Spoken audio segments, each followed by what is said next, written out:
Well, for one thing, owning a successful business means you need to have the skills to create a successful business, and most people don't have those skills. So you will likely fail. However, we almost need a new word. I wish fail wasn't the word I had to use there. It's likely not going to give you the outcome you expected. That's what I should say. And in this video, we're going to be covering 3 aspects of your average business. This is for me personally, I run an e-commerce brand. So this will have to do with selling products online. But I'd imagine if you're starting a business online, whether that's a services business, e-com, social media marketing agency, whatever you're doing right now, these 3 things will likely apply. And so I've just pulled up this quick example here. It's Turtle Food. Again, I'm an e-commerce Amazon FBA seller. So if I was thinking about selling a physical product, I might go for something like this. It's repurchasable, enthusiast customer. We could win with branding here. But that's not the point of today's video. Today, what could go wrong here, right? And the first thing that most people get wrong is just simply their margin.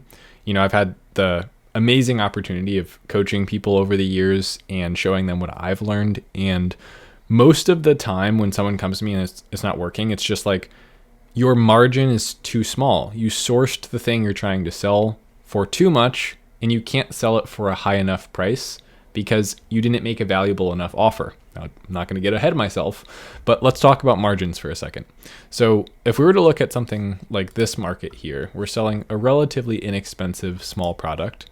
You would think margins wouldn't necessarily matter. Now let's go to something like this. Okay, so it's $18.99. This is only a 1 pound product, so theoretically it should have pretty good margins. Helium 10 has this really cool profitability calculator as part of their extension. I've been using Helium 10 for a long time. There's a link in the description to Helium 10 if you need it, discount link. So check this out. At the industry average, which is what Helium 10 is trying to calculate, you'd have a margin of about 32% net margin. So on every sale, after fees come out, after your likely sourcing cost of 65 cents per unit for shipping and $3.72 for the individual bottle and contents inside, you have a margin of 32%. You make $6 on every bottle.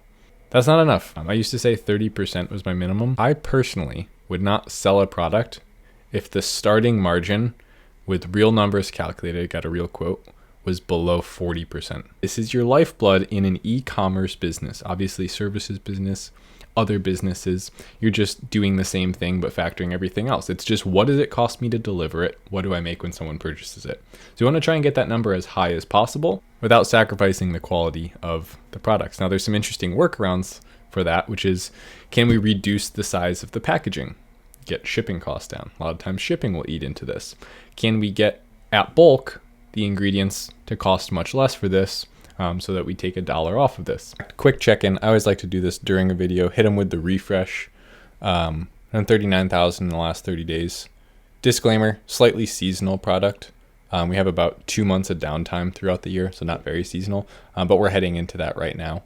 So, but nonetheless, I mean, that's slow season. This is a no BS deliverance of information, okay?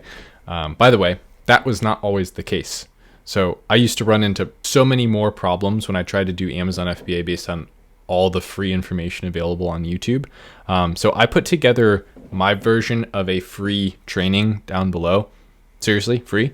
There'll be a link in the description. It's like savagesellers.com/brand building or something. It's just your first name, email, and then I'll send you an email with that information. Now, the second thing that I started running into and realizing that I was doing wrong was kind of killing my old business was my offers were just bad.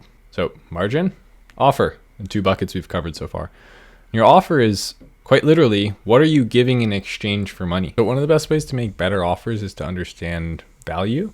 And Alex Hormozi in $100 Million Offers, probably one of the best business books of the last decade, made this equation. So it's the dream outcome times the perceived likelihood of achievement divided by time, delay, and effort and sacrifice is value. That's what value is. So when we come back to Turtle Food and we think about that, how can we, what is the dream outcome? Healthy turtle. Maybe there's some things I don't even understand about turtles, which we'll uncover in our next point 3, but maybe some of them are for vibrancy or shell durability. Maybe true turtle enthusiasts and owners know that there are things that turtles would be eating in the wild that you can't even get in most foods that are supplemented in a way that might be harmful to these creatures. Dream outcome is like perfectly healthy turtle that gets excited and loves the food that you're giving them. They're like, running as fast as they can. I know turtles are known for running when you drop the food. And then you have perceived likelihood of achievement. So that's social proof, why reviews are so important on Amazon. But also, what's one thing that's not on this listing that I think could increase perceived likelihood of achievement? How about a video of a turtle really loving it? Like a real video of just the product in use. Okay, so it doesn't have to come in the form of social proof or reviews. You could increase the perceived likelihood of achievement just by the fact that I'm going to visually show you that this product actually is really high quality and works. And time, delay, and effort and sacrifice, I mean, definitely apply to e-commerce, right? Prime shipping, getting it to the customer faster. And then how hard is it going to be to use?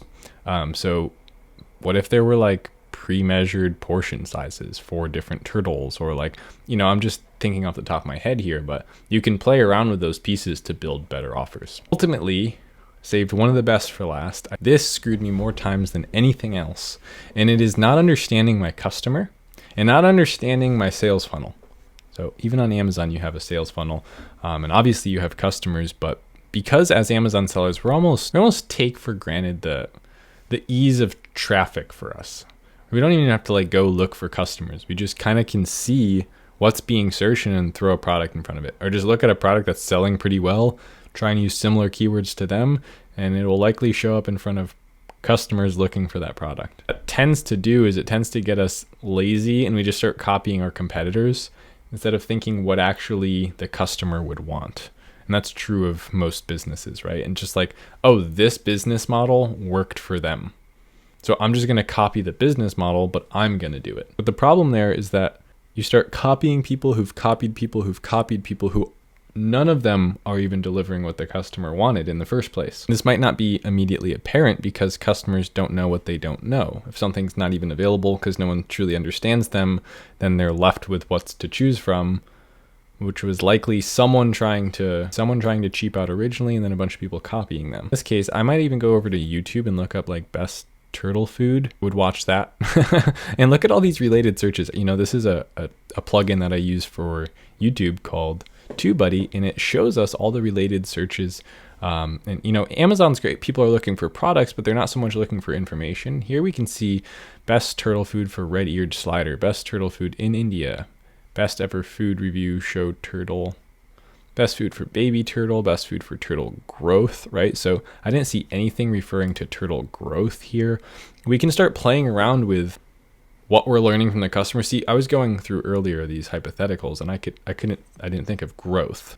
So we can literally have a blend that's called like high growth blend, or have like a jacked turtle on the front, and he's like, getting ripped because the point of the meal, maybe it's higher in protein, is driving growth. And then I touched on a point that I didn't fully expand on, which was your sales funnel. So this is kind of taking the offer, customer knowledge, presentation all into effect here, which is you start with an impression, meaning someone searched for turtle food and they saw your listing, but they didn't even click yet. And now technically, let's just go with viewable impressions. So someone saw the listing, okay, but maybe they didn't click. So what happened there is that someone fell out of your funnel, saw it, didn't engage, left. So if we're getting lots of impressions, we're showing our listing to a lot of people. And this is true of advertising your services or anything in business. Example, say you're either doing free content, you're advertising, you're using pay-per-click, whatever it is, you're getting impressions, you're getting views. People aren't engaging with what you're then trying to get them to do next, which is a click. It's because A, they didn't understand what you were offering them, or B, they understood it, but they didn't find it valuable. So I have this philosophy that I kind of use with Amazon, at least, which is like show, don't tell. So I want to show the quality of my ingredients. I actually really like this listing here. The only thing I don't like about this is it's so focused on what's inside that you don't get to see any of that storyline about who's it from, right? The packaging is missing out. I do some hybrid between this and this. And one thing I like to do, I got this actually from Mike Cesario, what's the stupidest thing I could call something? Or what's the stupidest way I could get someone's attention? Start radical and work your way backwards. And that's a really good way of thinking about your main image. So it's your main image and your price are going to affect why someone clicks. Once we click on a listing, we now have two more options to get to the end of what we want them to do. We want them to buy. But the next thing that most people are going to do is they're going to add to cart, right? So if you have convinced them with your secondary photos and your social proof, you will usually get an add to cart. Now, add to carts generally on Amazon are going to turn into purchases. So just know it's up to your understanding of your customer to build a great offer for them, not just something that's different than your competitors. Once you have a great offer, you need to figure out how to come up with a great presentation so that when you get impressions, you can turn impressions to clicks, and that when you get clicks, through your storytelling and your branding and secondary images, you can sell the story of the product even more so than just selling the features, right? We don't want to just get in a feature war or a price war with everyone on Amazon. We want to use this. They're only using really 3 photos here.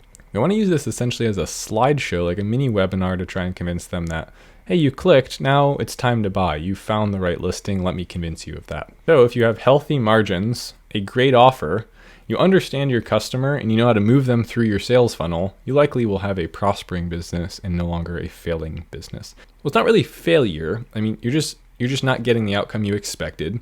And there's things that you can do to change that. So it's not like you suck. Well, it actually is. You kind of suck, but it's okay because you've never done it before. Or maybe you have, you've only done it once, you've only done it twice. I've been doing this for 5 years now, and I still am figuring it out. So you just got to keep trying and don't deter.